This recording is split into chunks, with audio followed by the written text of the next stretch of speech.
Olá, este é o blog Civil Imobiliário. No vídeo de hoje recebo o professor Álvaro Vilaça, renomado jurista, que possui um extenso currículo e aqui estou na difícil missão de tentar resumir ele ao máximo. O professor Álvaro Vilaça é graduado pela Universidade Mackenzie em 1961, doutor em Direito pela USP em 1972, livre docente também pela USP em 1976 e é professor do Largo São Francisco desde 1980. Professor titular também desde 1993, ex-diretor da Faculdade de Direito do Mackenzie, ex-diretor da Faculdade de Direito do Largo São Francisco e, desde o ano de 1999, é diretor da Faculdade de Direito da Fundação Armando Álvares Penteado. Conselheiro estadual e federal da OAB, advogado, consultor,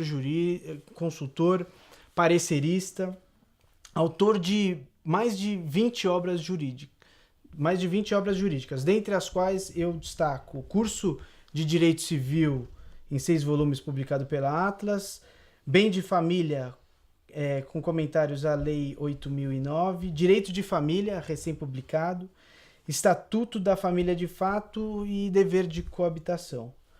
Professor Vilaça, é um enorme prazer receber o senhor. Gostaria de começar a nossa entrevista dizendo o seguinte: eu fiz uma leitura sobre o seu currículo na versão um pouco mais completa e desde a sua infância o senhor já nutria uma paixão pelos estudos, né? Era professor de português e de latim e aos 15 anos escreveu um livro de poesias.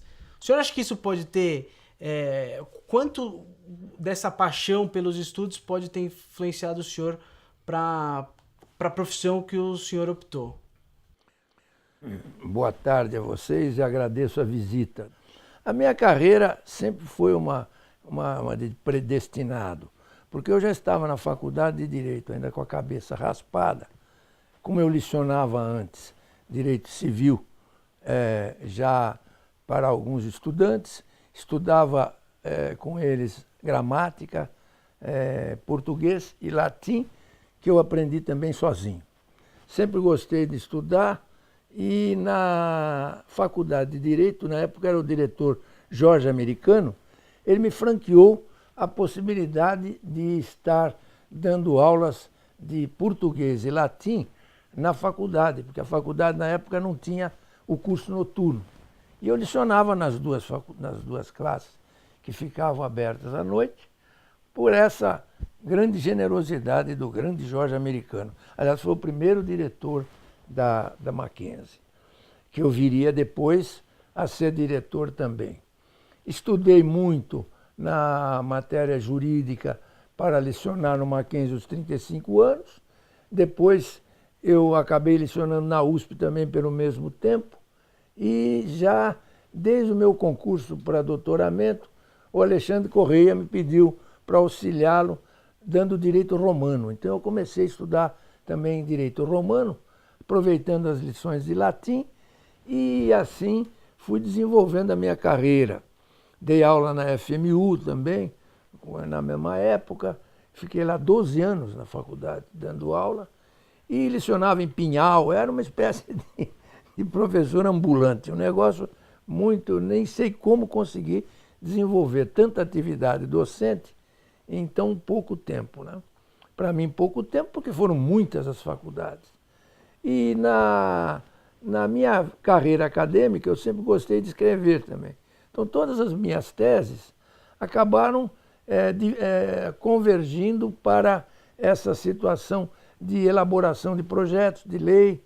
Também, então, comecei a trabalhar na parte de legislação e assim foi a minha carreira até hoje e eu ainda continuo, mesmo aposentado, licionando na Faculdade de Direito da Universidade de São Paulo, às terças-feiras, o curso de pós-graduação. Então, é uma turma muito seleta, atualmente nós estamos com quase 30 alunos, o que é excessivo em matéria de pós-graduação, mas tenho lá juízes, tenho advogados famosos, já algumas professoras que estão lá comigo, E eu acho que essa turma também é mais uma turma que vai nos elitizar de tal forma que a faculdade continua sempre sendo aquela faculdade do Largo de São Francisco. Professor, além da sua trajetória também como professor, seja no Largo de São Francisco, seja no Mackenzie, seja nas diversas instituições, o que chama atenção também é que o senhor foi diretor de 3 grandes universidades aqui em São Paulo. Primeiro, na Universidade Mackenzie, depois o senhor foi diretor no Largo de São Francisco e há 13 anos o senhor é diretor da Fundação Armando Álvares Penteado. Quais são quais os desafios e as dificuldades que um diretor possui para dirigir, né, essas instituições de ensino? Olha, a grande lição que eu recebi na minha vida foi justamente de procurar ser simples. As minhas portas estiveram sempre abertas para funcionários, para alunos, para colegas professores. Então as minhas dificuldades sempre foram minimizadas, porque eu sempre tratei bem todos, me chamavam sempre de um pacificador, porque eu procurava às vezes contornar algumas divergências entre professores nos departamentos, mas assim, grande dificuldade. Uma vez ou outra, algum aluno me incomodou com perseguições, com problemas assim desagradáveis, mas no fim ficaram todos meus amigos, a ponto até um deles de querer fazer um filme comigo na minha sala da diretoria da São Francisco, que ele atormentou quase uns 10 professores da USP. E eu, como diretor, tinha que segurar essas questões, esses problemas, também os concursos de professores, muito disputados. No concurso é assim, você fazendo parte de uma banca, você ganha vários inimigos e um amigo que é o que está sendo aprovado. Mesmo assim, correndo o risco de sofrer algumas controvérsias, algumas alegações. Professor, eu de fato eu que fui seu aluno também na FAP, o que chamava a atenção é que você fica às vezes imaginando que seria muito difícil ter acesso ao diretor. Mas as poucas vezes que eu, por exemplo, quis fazer que eu quis consultar o senhor, eu lembro que foi muito fácil. Foi agendar uma reunião e era um problema de agenda e sempre fui. Acho que é por isso também que o senhor sempre foi muito querido e até hoje é pelos seus alunos onde passa. Graças a Deus, né? É uma situação que dá um orgulho próprio, porque é sinal que eu consegui comunicar-me com os meus alunos, com os meus professores e mostrar a eles que realmente as coisas ficam mais simples quando a gente torna as coisas simples. Porque se você ficar criando obstáculos, marcar hora para falar, hora para não sei o quê, você perde a espontaneidade. E a espontaneidade, a franqueza e essa maneira afável de comunicação, eu acho que é um pouco de humildade também. É sempre bom, não faz mal para ninguém. Professor, também eu acho que é muito interessante, principalmente para nós, que somos jovens advogados, e o público também do blog também é formado por muitos jovens advogados, é muito bom saber que de um professor como o senhor, que não apenas lecionava, mas saíram importantes textos legislativos, porque o senhor teve uma frente trabalhando no legislativo bastante firme. O senhor foi assessor já do Senado e também, após a elaboração do Código Civil, também prestou sempre consultas para o deputado Ricardo Fiuza. O senhor poderia citar alguns textos legislativos hoje que foram influenciados por ideias do senhor? Eu começo citando o bem de família, que foi a minha tese de doutoramento na USP, né? Foi em 1972. E aí, então, eu procurei mostrar que o bem de família, que era tratado no Código Civil, era muito complicado, porque só se referia a bens imóveis. Então, eu perguntava na época, qual é a família que tem bem imóvel? Então, a maioria das famílias ficava sem nenhuma defesa. Aí, então, surgiu a ideia de que era preciso criar um bem de família legal. E foi assim que nasceu a Lei 8.009, de 1990, que é uma lei que favorece o morador, a família, que habita o imóvel. Basta a habitação do imóvel, sem necessidade de editais, de complicações legislativas, de formalismos, que hoje em dia não cabe mais na legislação moderna.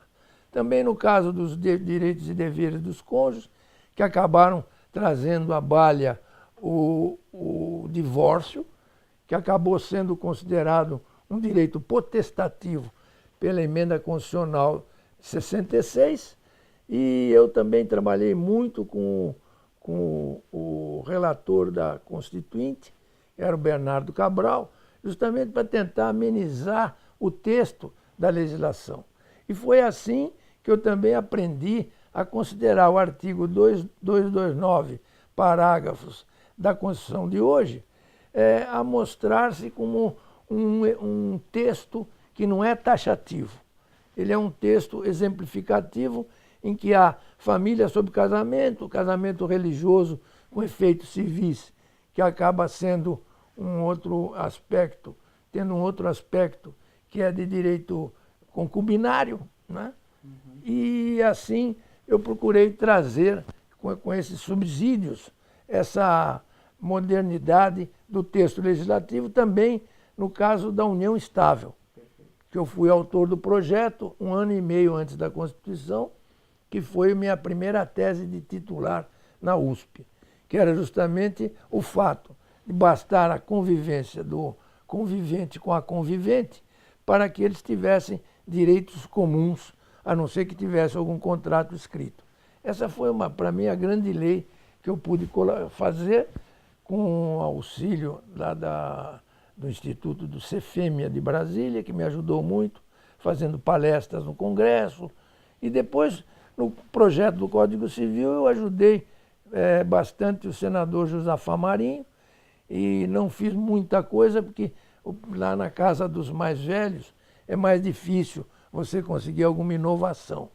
E depois com o Ricardo Fiuza, que eu continuei assessorando extraoficialmente, fora da comissão, logicamente, do Código Civil, conseguimos algumas alterações muito importantes que vieram deixar o texto do novo Código mais acessível, embora, mesmo assim, eu faça muitas restrições.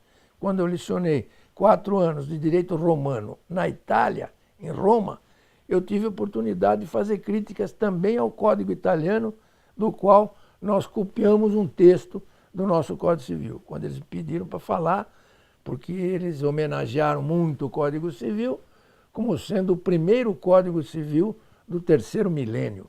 Ninguém sabe disso, mas a coisa ficou mais comemorada, o lançamento do Código, na Itália, na Europa, com 80 juristas, e não no Brasil, com as críticas muito severas, que agora vão desaparecendo, porque o texto é muito bom. Professor, gostaria de agradecer a sua entrevista. O senhor é uma pessoa sempre muito aberta, muito tranquila, querido pelos seus alunos, querido pela sua família. Além de todo o legado das suas obras que o senhor deixou, eu acho que essas legislações também foram importantes e têm uma eficácia, né, na população, um trabalho social muito importante, e a gente agradece muito o fato do senhor ter aceitado o convite para essa entrevista. Eu agradeço muito a visita de vocês, Alexandre, e a casa é de vocês. Quando quiserem aparecer, disponham. Muito obrigado.